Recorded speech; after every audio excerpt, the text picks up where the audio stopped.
Hi, and welcome to Board Basics, Part 3. This part covers board governance. I'm Sherry Lawson, Director of Special Projects for Community Development Professionals. And I'm Dave Dawson, Senior Project Specialist with Community Development Professionals. During this session, we will be discussing guidelines for good governance, board meetings, the board's role versus the staff's role, and ongoing development. So let's take a look at the first component in the guidelines for good governance. Communication from our stakeholders. We have to listen to the community that we're working with and serving through our organization. At this time, let's look at some different ways that your board is engaged with the community and listening to its residents.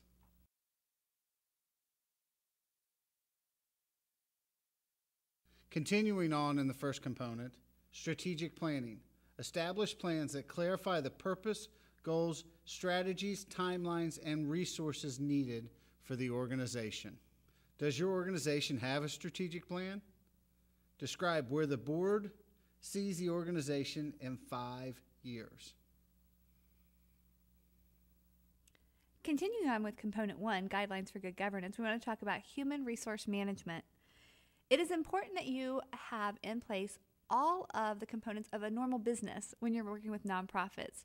Too often we have the idea that we're a nonprofit and therefore we don't have to have the same structure as a for-profit business would, but that's just not true.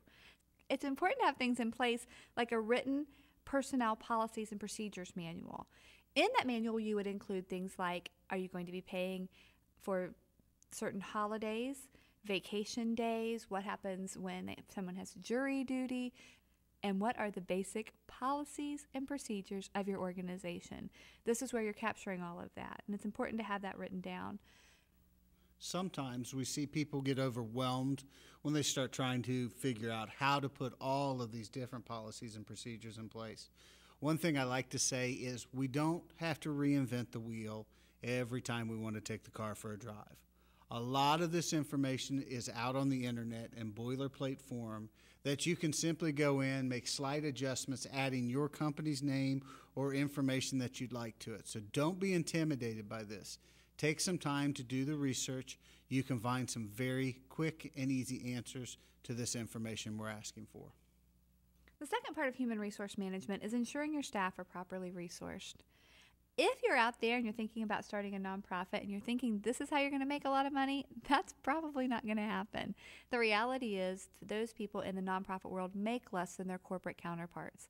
However, it is so important that we pay livable wages to our employees.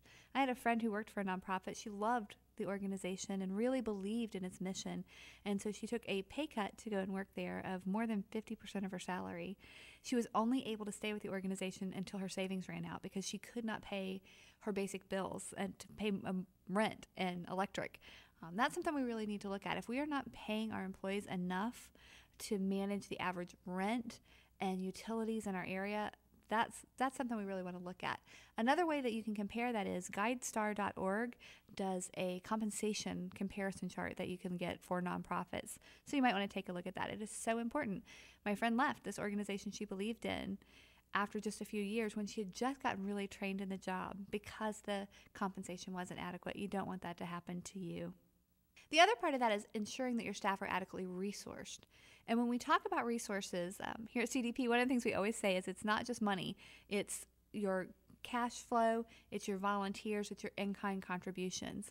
And so when we talk about making sure your staff are adequately resourced, what we're saying is that you have to make sure that people have the ability to do the task that you've given them. And so if we're giving somebody the charge of planning for a fundraising event, we also need to tell them what volunteers are available to them and who gives in-kind donations for that event, and make sure that they know the budget and what they're going to stick with that event. So that's what we're talking about there. The next thing that we want to talk about in continuing on with guidelines for good governance is financial, tax, and facilities management.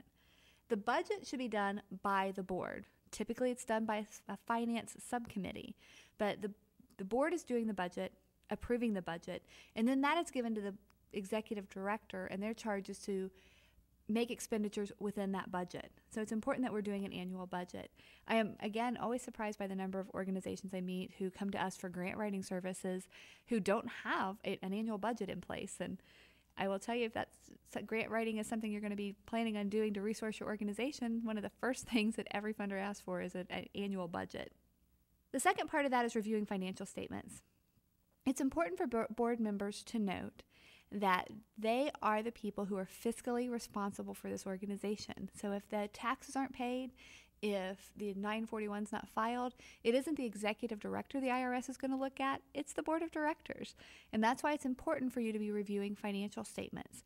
At every meeting, at every board meeting, financial statements should be available. If your executive director isn't making those available, you need to make that happen, because this is a crucial point for you. How can you be in charge of the finances if you have no idea what they are?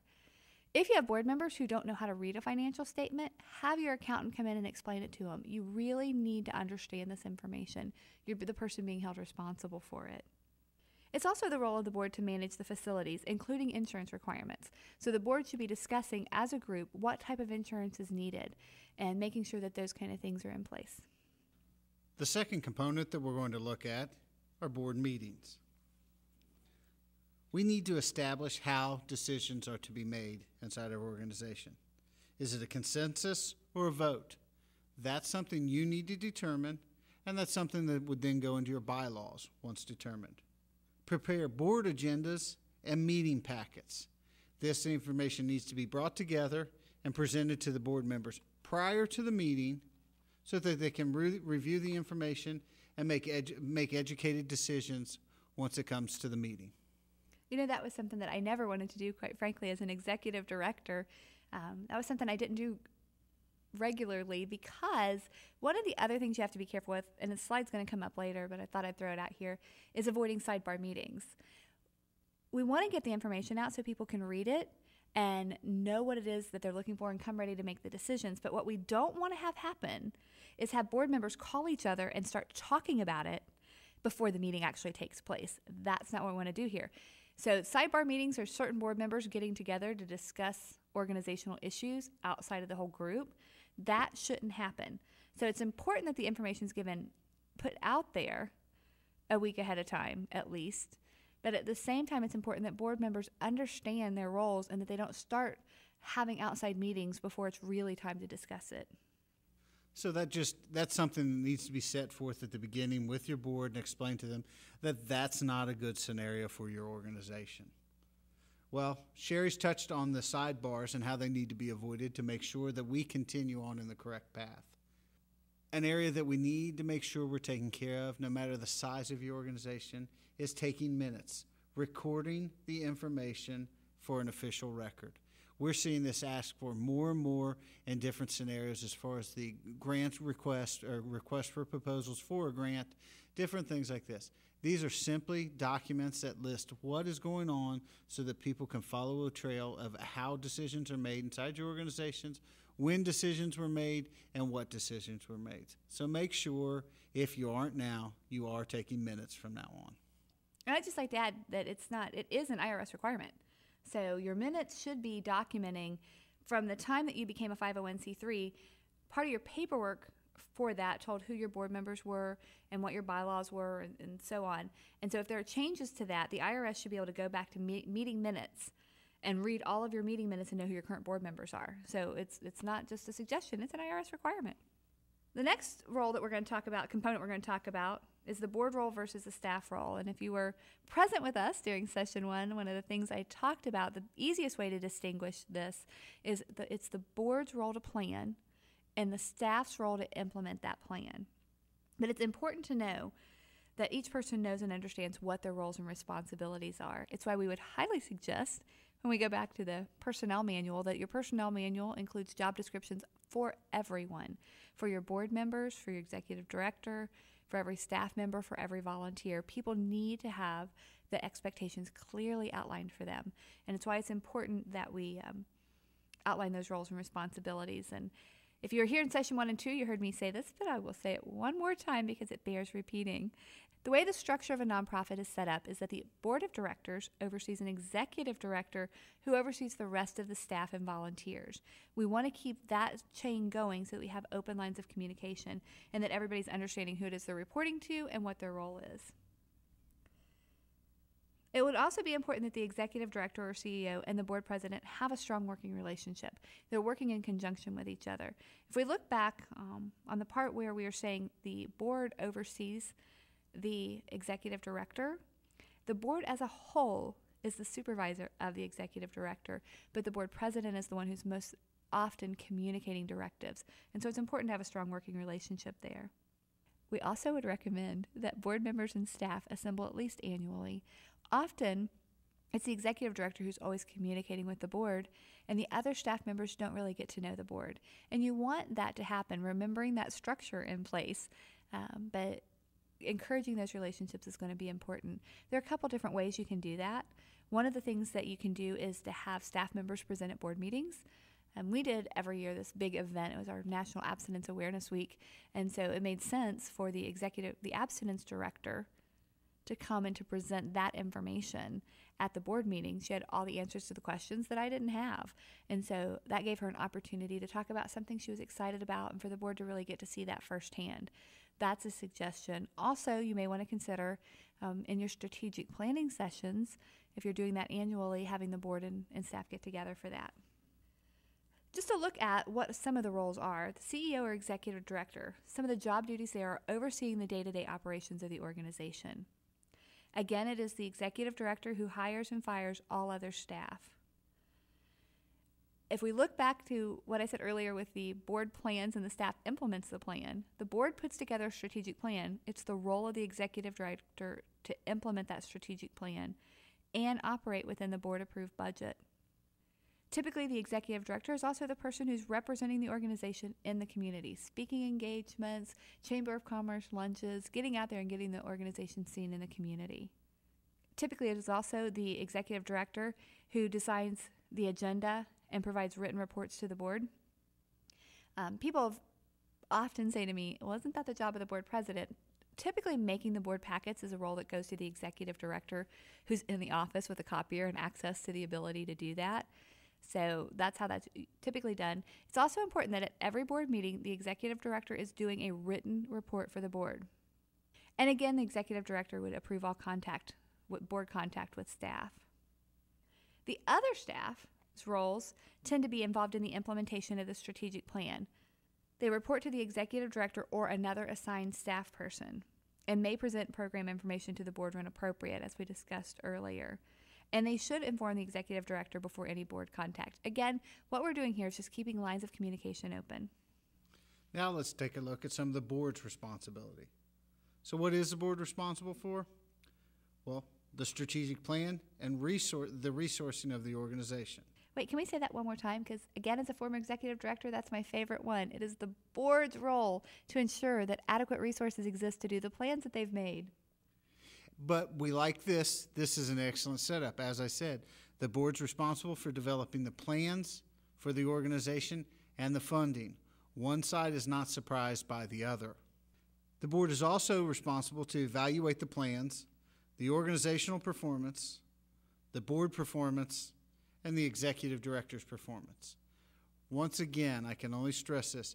Do not be afraid of the negatives. If there's a problem inside your organization, this is where it can come to light. It can then be addressed. You can work on and make your organization stronger. The board is also responsible for recruiting the new members. Once again, not the executive director. The board must find the new members to fill itself. The board also sets policy inside the organization. The fourth component we want to look at, as far as ongoing development, is holding board retreats. These need to be done annually, but semi-annually is recommended. Team building exercises should be undertaken during one of these retreats. Strategic planning, dealing with specific challenges or items that have come up since the last meeting. And once again, self-evaluation. We need to look at ourselves, to make sure we're being effective. The board should also be holding regular trainings, reviewing information about roles and responsibilities of the board of directors, and learn new skills and introduce new information. An educated board is a much better board than those who are not sure what they're to do or how they're to do it. And don't forget that CDP offers free trainings such as this webinar, or we have an all-day version of the Board Basics class that is available at no charge to your organization. I would check out our website at www.communitydevelopmentprofessionals.com for a list of trainings available. So along these lines, let's identify 3 areas where you feel your board could grow or gain information. How could the board use a retreat or training to accomplish that growth? Okay, we're closing out now with our 3-part series on board basics. What you should have gotten out of this training is background and definition. You should be walking away from this knowing what a board is and why it's important.